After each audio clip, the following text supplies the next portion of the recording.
So hello guys, welcome back to another video. आज हम बात करने वाले हैं important topics in MST CT for physics. तुमको कौन से टॉपिक्स करने हैं उनको मतलब तुम आप एक प्रायोरिटी में अरेंज कर सकते हो जैसे भी तुमको ठीक लगे। हमने वेटेज में बताते चलूंगा, सिलेबस लिखा हुआ है इन द स्लाइड्स। ठीक है, तो लेट्स बिगिन। थोड़ा तुमको पेपर पैटर्न के बारे में अगर जानना है तो paper pattern I will explain with in 10 seconds. तो फिजिक्स में 10 क्वेश्चन 11th से आते हैं, 40 क्वेश्चन आते हैं 12th से।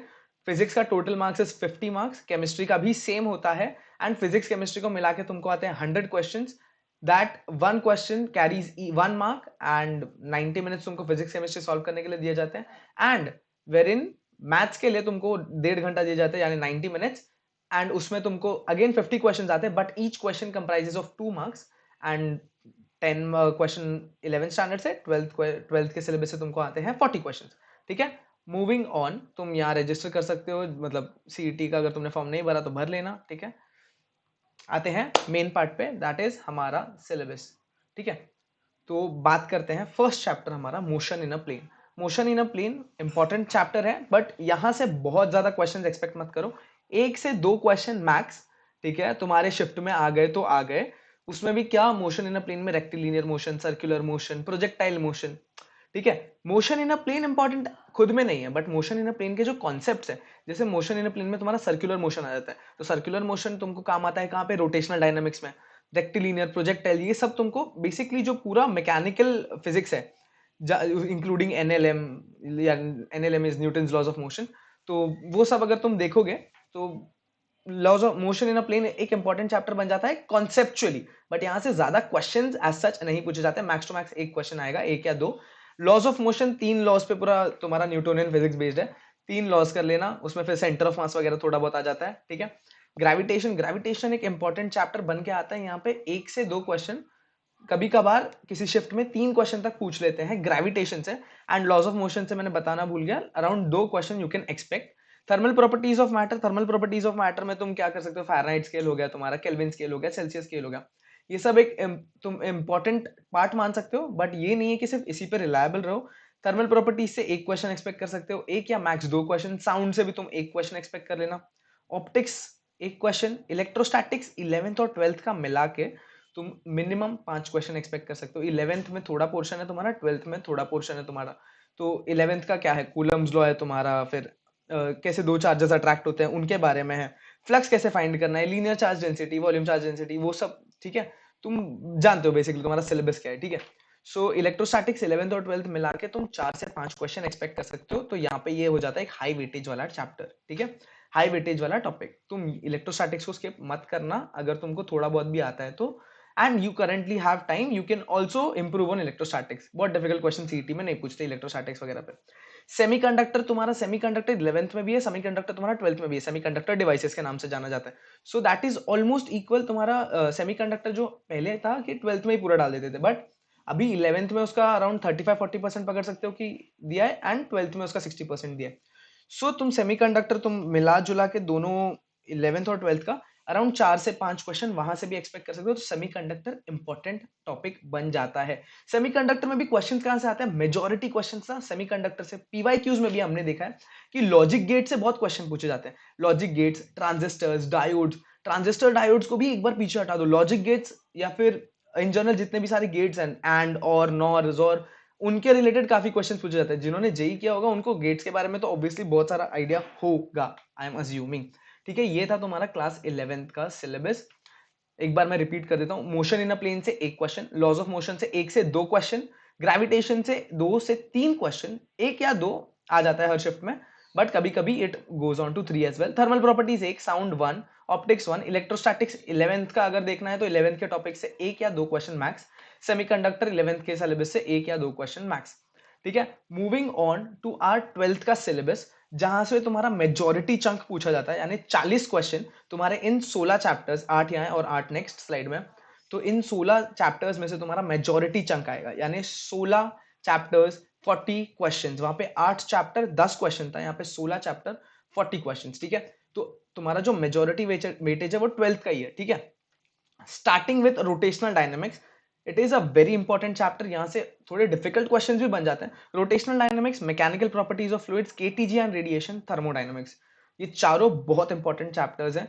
रोटेशनल डायनामिक्स से तुम 2 से 3 क्वेश्चन एक्सपेक्ट कर सकते हो, मैकेनिकल प्रॉपर्टीज ऑफ फ्लूइड से 2 से 3 क्वेश्चन, केटीजी एंड रेडिएशन से भी तुम 3 से 4 क्वेश्चन एक्सपेक्ट कर सकते हो। उसमें भी केटीजी एंड रेडिएशन बहुत डिफिकल्ट नहीं है, उसमें क्या तुम्हारा डायटोमिक, ट्राइएटोमिक, ये सब के बारे में ही होता है, ज्यादा कुछ डिफिकल्ट है नहीं, तुम कर लो उनको ढंग से, केटीजी एंड रेडिएशन। थर्मोडायनेमिक्स तुम यहाँ पे कर रहे हो तो तुमको केमिस्ट्री में भी बेनिफिट मिलेगा, ठीक है। तो थर्मोडायनेमिक्स इंपॉर्टेंट हो जाता है, तुमको फिजिक्स में भी 2 से 3 क्वेश्चन दिखने मिल जाते हैं यहाँ पे सीटी में, और तुमको केमिस्ट्री में भी क्वेश्चंस मिलेंगे, ठीक है। तो तुमको थर्मोडायनेमिक्स तो करना ही है, जो दो अलग अलग सब्जेक्ट्स में है अगर कोई एक टॉपिक, तो उसको छोड़ना मत, ठीक है। थर्मोडायनेमिक्स फिजिक्स और केमिस्ट्री का काफी सिमिलर है, ठीक है, खाली साइंस में डिफरेंस आता है, ज्यादा कुछ डिफरेंस है नहीं। तो थर्मोडायनेमिक्स, ऑसिलेशन पे आते हैं तो ऑसिलेशन में again 2 to 3 question, superposition of wave से भी 2 से 3 क्वेश्चन एक्सपेक्ट कर सकते हो। वेव ऑप्टिक्स अगर तुमको आता है, ठीक है, ऑसिलेशन और सुपरपोजिशन ऑफ वेव्स के बारे में एक चीज बता दूं, दोनों काफी इंटरलिंक्ड है। तो अगर तुम ऑसिलेशन और सुपरपोजिशन ऑफ वेव कर रहे हो तो डायरेक्ट फॉर्मूला बेस्ड क्वेश्चन ज्यादा पूछते हैं इसमें से। तो तुम अगर ढंग से फॉर्मूलाज भी करके जा रहे हो और तुमको पता है कि फॉर्मूला है क्या, क्या मतलब होता है उस चीज का, तो you will be easily able to crack the questions of oscillation and superposition of wave. तो तुम दोनों को मिला के अराउंड 5 क्वेश्चन एक्सपेक्ट कर सकते हो, oscillation and superposition of waves को, ठीक है। तो अगेन ये दोनों मिला के तुम्हारा एक हाई वेटेज वाला टॉपिक बन जाता है। वेव ऑप्टिक्स अगर तुमको आता है तो करना, अगर नहीं आता है तो ज्यादा फोकस वेव ऑप्टिक्स पे मत करना। उसमें एक सब टॉपिक है जहां से क्वेश्चंस बनने का प्रोबेबिलिटी बहुत ज्यादा है, that is Young's double slit experiment, ठीक है।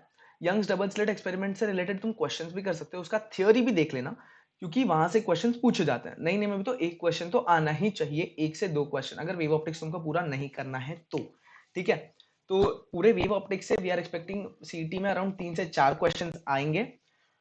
But wave optics comparatively difficult topic भी है, तो फिर अकॉर्डिंगली देख लेना। Electrostatics as I said 11th और 12th का मिला के 5 क्वेश्चंस। अब तुम्हारे 12th वाले सिलेबस से अगर तुम बोलो कि सिर्फ 12th वाला जो मेरा बुक है, मैंने जो पढ़ा है बोर्ड्स के लिए, उसमें से कितने क्वेश्चन आ सकते हैं, तो 2 से 3 वहां से आ सकते हैं और 1 से 2 क्वेश्चन तुम्हारा आ सकता है फ्रॉम 11th का सिलेबस, ठीक है। ये फर्स्ट स्लाइड हो गया, हम जाते हैं सेकेंड स्लाइड की तरफ। करंट इलेक्ट्रिसिटी इजी चैप्टर है, फॉर्मूला बेस्ड है, अगर तुम ढंग से करते हो 2 से 3 क्वेश्चन तुम्हारे हाथ में होंगे करंट इलेक्ट्रिसिटी के। Magnetic fields due to electric current, ठीक है।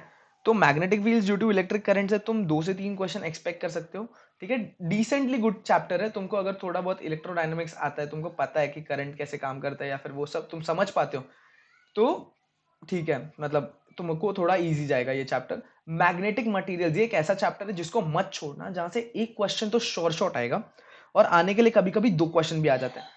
है ही नहीं इस चैप्टर में कुछ, बहुत छोटी मोटी थियोरी सी है, बहुत छोटी मोटी थियोरी, ठीक है। इस पे अगर तुम काम कर लेते हो, यानी क्या तुम्हारा वो पैरामैग्नेटिक, फेरोमैग्नेटिक, डायमैग्नेटिक, ठीक है, वो सब की थ्योरी पे अगर काम कर लेते हो तो मैग्नेटिक मटेरियल से 1 से 2 क्वेश्चन आने के चांसेस है, जो अब अगेन तुमको मार्क्स देने वाले हैं। ईएमआई एंड एसी, ये पहले एक चैप्टर हुआ करता था, EMI electromagnetic induction and alternating current, but EMI and AC अब डिफरेंट है। बट अगर तुम मिलाओगे इन दोनों को, तो दोनों मिला के around 5 question you can expect from here as well. तो 5 क्वेश्चन अगर तुमको यहां से मिल रहे हैं, ईएमआई एंड एसी तुम अगर ढंग से करो तो तुमको 5 क्वेश्चन यहां से भी मिलेंगे। और फिर बात करते हैं dual nature of matter and radiation, structure of atom and nuclear. दोनों ना छोटे चैप्टर्स हैं, थोड़ी थ्योरी है, ज्यादा ऐसे कुछ है नहीं, तुमको जो भी थोड़े बहुत फॉर्मूलाज वगैरह हैं, जो भी है, तुम अगर ढंग से देख लेते हो एक बार, ठीक है, तो यहां से भी यू कैन एक्सपेक्ट 5 क्वेश्चन, दोनों मिला के। छोटे हैं दोनों, ठीक है, 3 से 4 क्वेश्चन तो मिनिमम आने ही है, तो छोटे हैं, तो you can do this as well. Semiconductor devices, again तुम अगर जाओगे तो लॉजिक गेट्स वगैरह, एज आई सेड अर्लियर, तो 12th का सिलेबस और 11th का सिलेबस मिला के, ठीक है। So this is it, total जितने भी चैप्टर्स हैं हमने शायद कवर कर लिए। तुमको कोई भी डाउट होगा तुम कमेंट सेक्शन में पूछ सकते हो, बट ठीक है, तुम बोलोगे भैया मेरे सीटी को, समझो तुम 1 महीने पहले देख रहे हो सीटी के ये वीडियो, तो मैं कैसे प्रिपेयर करूं, ठीक है। First of all, description box में एक लिंक दिया है हमारे व्हाट्सएप ग्रुप का, जहां पे we are clearing all your doubts, ठीक है। You can come, ask any doubt, and हमारी गारंटी हम क्लियर करेंगे। We are providing free mentorship all the way to this, पूरा सीटी तुम्हारा जब तक खत्म नहीं हो जाता तब तक, ठीक है। You can join that group. दूसरा, कमेंट सेक्शन में पूछ लो, बता दूंगा। उसके बाद तुम अगर चाहते हो कि तुमको ऐसे पता चले कि तुम कितना कर रहे हो, कैसे कर रहे हो, स्टार्ट सॉल्विंग पीवाईक्यूज। अगर तुमको एक चैप्टर का अपना देखना है कि तुम्हारा कितना ग्रिप बन चुका है, तो स्टार्ट सॉल्विंग पीवाईक्यूज। पीवाईक्यूज कब से कब तक करना है? अगर तुम्हारे पास बहुत टाइम है तो 2019 से उठा लो और 2019 से उठा के 22 तक कर लो। ऑलमोस्ट हर साल 10 पेपर तो हुए होंगे क्योंकि ऑनलाइन शिफ्ट हो गया था 2019 में। अगर तुम्हारे पास टाइम कम है और तुमको क्वेश्चन सॉल्व करने हैं डिफरेंट टाइप्स के, सीईटी कैसे क्वेश्चन पूछ रहा है, स्टार्ट सॉल्विंग 21 एंड 22 के पेपर, मतलब सब्जेक्ट वाइज चैप्टर वाइज जो भी है अकॉर्डिंगली सॉल्व करो। एंड जहां पे मैंने बताया अभी कि इन चैप्टर्स को तुम थोड़ा ज्यादा वेटेज दे सकते हो, ठीक है, जहां से 4 क्वेश्चन 5 क्वेश्चन पूछ रहे हैं तो उनको अपने दिमाग में याद रखना, ज्यादा वेटेज देना। तुम्हारा जो डिफरेंस क्रिएट करता है ना वो तुम्हारा 11th का सिलेबस होता है कंपेयर टू 12th का सिलेबस, क्योंकि 12th तुम बोर्ड्स पढ़ के बैठे हो और वो बोर्ड सब पढ़ के बैठे हैं, बोर्ड सबने दिया है और सबका 12th इज फ्रेश। अगर तुमको डिफरेंस क्रिएट करना है अपने परसेंटाइल में, लाइक तुम्हारा 12th का सिलेबस हो गया है करके, तो start studying and revising 11th पूरा करने का जरूरत नहीं है, जितना तुम्हारा सीईटी के सिलेबस में उतना ढंग से कर लो, ठीक है।